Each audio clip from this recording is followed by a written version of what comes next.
Welcome back to the deep dive. You know, if you think about your body's infrastructure, it feels like bones and muscles get all the credit. They really do. But today, we're going deep on the silent partner, the universal scaffolding that holds everything together. We're talking about connective tissue. We are. We're focusing on Chapter 6, and the central idea here is that connective tissue, or CT, is so much more than just filler. Right. It's this vast, continuous, and really dynamic support system that handles everything from structure and, nutrient diffusion to defense all across the body. So our mission for this deep dive is to walk you through all of it, right? Structure by structure. We'll break down the cells, the fibers, the gooey matrix they all sit in. And we'll try to help you visualize those microscopic details and, maybe most importantly, connect it to the clinical side of things, where you can see how spectacularly this whole system can fail. Okay, so let's start with the absolute basics. What defines connective tissue? It's actually not the cells.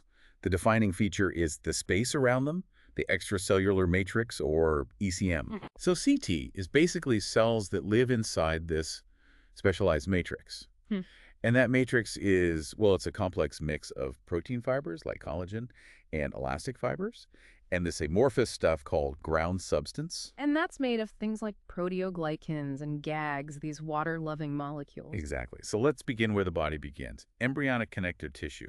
Where does all this stuff come from? Good question. Almost all of it derives from the embryonic mesoderm. The earliest, most primitive form is called mesenchyme. Okay. And if you looked at a micrograph, you'd see these small, spindle-shaped cells in a loose network. But the key thing is the fibers are really sparse and fine. Which makes sense, right? An embryo isn't under a lot of mechanical stress yet. Precisely. And then you have this other super specialized type, mucous connective tissue. This is Wharton's jelly. The iconic Wharton's jelly, yeah. Found only in the umbilical cord. Its ECM is like a gelatinous shock absorber, just packed with a JAG called hyaluronan. And the cells in there are fascinating. They're Wharton jelly mesenchymal stem cells. They are. And they're a hot topic because they can still differentiate into other things like bone or cartilage. Huge potential in regenerative medicine. So that's the scaffolding under construction. What happens when we're fully developed? We get into connective tissue proper. Right, which is divided into loose and dense, and then dense is broken down again into irregular and regular. Let's start with loose connective tissue, LCT. I'm guessing the name gives it away. It really does. The fibers are loosely arranged, but what truly defines it is, one, it's packed with all sorts of different cells, and two, the ground substance, that gel, takes up more space than the fibers do. Okay, so I can see how that loose structure is great for diffusion, letting nutrients and waste move through easily. Yeah. But the chapter says it's also the main site for inflammation and defense. How can something so soft be a front line? Well, that's the genius of it. Yeah. Because the matrix is so loose and viscous, it's the perfect meeting ground for wandering immune cells to come in and fight. So it's not about being tough, it's about being accessible for the troops. Exactly. Yeah. The defense is all about rapid cellular mobilization, not physical rigidity. Okay, so now let's contrast that with dense irregular connective tissue, or DICT. DCT is built for one thing, strength, but strength in multiple directions. It's almost all thick collagen fibers, but they're arranged in this chaotic, irregular meshwork. And not a lot of cells or ground substance? Very little. This design is perfect for resisting tearing forces from all kinds of different angles. You find it in the deep layer of your skin, the dermis. And then, the most specialized of all, dense regular connective tissue, DRCT. This is for extreme unidirectional strength. Think of a tendon. Right. DRCT is defined by these incredibly dense collagen fibers, all packed in precise parallel arrays for maximum tensile strength. The cells, called tendinocytes, are literally squished into rows between the bundles. And the book gives this great picture of how a tendon is organized. It's not just a rope of fibers. No, it's highly engineered. Yeah. The whole thing is wrapped in a capsule, the epitendinium. And inside, it's divided into smaller cables or fascicles by the endotendinium. And that's where the nerves and blood vessels run. It's just incredible bioengineering. It is. It's a perfect example of structure dictating function. So that brings us to the fibers themselves. Let's start with the big one, collagen, the most abundant fiber in the body. It provides just immense tensile strength. And it's not one big fiber, it's made of smaller subunits called collagen fibrils. And these fibrils have this trademark look under an electron microscope, right? A banding pattern. A very distinct 68 nanometer banding pattern. 68 nanometers, that's so specific. What creates that pattern at the molecular level? It's all about the assembly. The Yeah. individual collagen molecules, or tropocollagen, line up head to tail, but they're staggered. Like bricks in a wall. Exactly like that. Yeah. And it's a very precise 1/4 molecule stagger between rows. That overlap is what creates the visible bands and gives the fibril its incredible strength. And the molecule itself is a triple helix, 3 alpha chains twisted together. Right-handed triple helix. And the chemistry for making that helix, well, that's our first major point of failure. Because it needs vitamin C. It does. To make that helix stable, some of the amino acids, choline and lysine, Yeah. have to be hydroxylated. And the enzymes that do that job need ascorbic acid vitamin C as a cofactor. So without vitamin C, The helix fails to form properly. It's unstable. and that's scurvy, the entire system starts to fall apart because the collagen itself is defective. Precisely. And while we talk about collagen, there are nearly 30 different types, all with different jobs. Fibrillar ones like type I in bone, basement membrane ones like type Foy. And the chapter highlights how a failure in just one type can be catastrophic, the collagenopathies. Oh, absolutely. Look at type I collagen, the most common type. A mutation there gives you osteogenesis imperfecta, brittle bone disease. The scaffolding of the bone is just fundamentally weak. Right. Or a mutation in type 3 collagen, which you find in hollow organs. That can cause vascular Ehlers-Danlos syndrome, where major blood vessels can just rupture. It is devastating. So let's talk about how these fibers are actually built. It's a two-act play, right? Inside the cell and outside the cell. It is. Inside the fibroblast, in the RER and Golgi, the cell makes the pro-alpha chains, hydroxylates them, that's the vitamin C step, and then twists them into the procollagen triple helix. Then it gets secreted. Yep. And once it's outside, enzymes snip off the ends, and the molecules basically self-assemble into fibrils. But that's not the end of the story. The real strength comes from the final step. The cross-linking.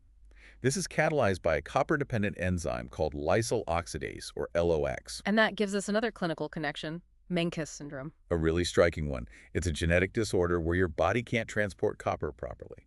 So if LOX doesn't have its copper, it can't function. Oh, no cross-linking. No final cross-linking. The collagen and elastin are weak. You get loose joints, poor healing, and critically arterial aneurysms. The molecular glue just isn't there. And these fibers don't last forever. How does the body clear out the old stuff? There's a constant turnover process, mostly handled by a family of enzymes called matrix metalloproteinases, or MMPs. The demolition crew.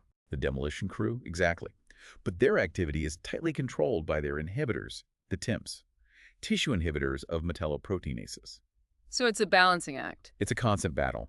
The balance between MMPs and TIMPs determines whether a tissue is building up, breaking down, or just remodeling. Okay, so with collagen covered, what about the more specialized fibers? Let's start with reticular fibers. Reticular fibers are made of type 3 collagen.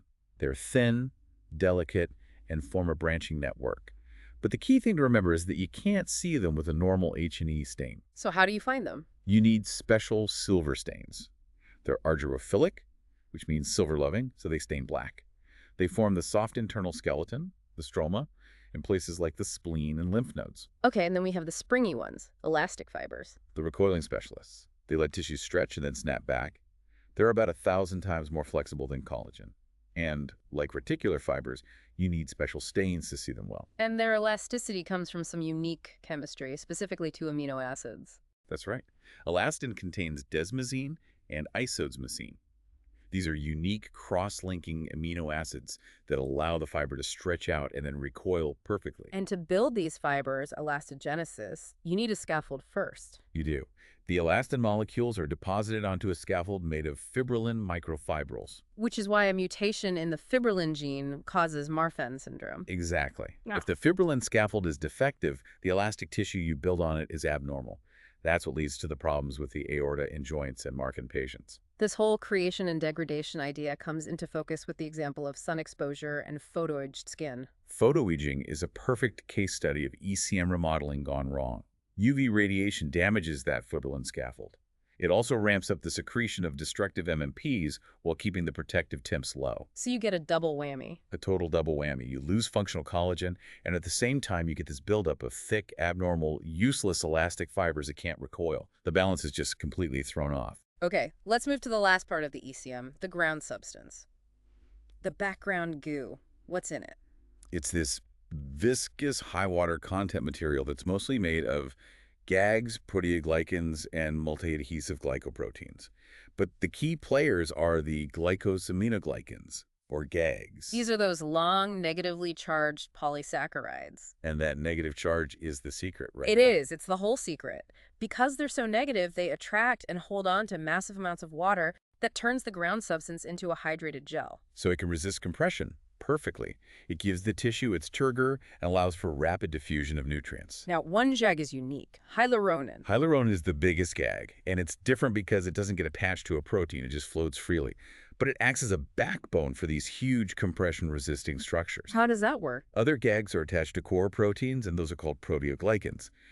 Then, multiple proteoglycans link up to that one central hyaluronan chain, forming these gigantic proteoglycan aggregates. You see this in cartilage, where it's absolutely essential for shock absorption. And finally, the multi-adhesive glycoproteins, the glue molecules. That's a good way to put it. They stabilize the ECM, and more importantly, they link the matrix directly to the cells through receptors like integrins. Fibronectin is the big one here. It's critical for cell attachment. And laminin, which is essential for basal laminae. Which brings us to our final piece, the connective tissue cells themselves. We've got the stable, resident cells, and then the transient, wandering cells. The main resident cell is the fibroblast, the workhorse.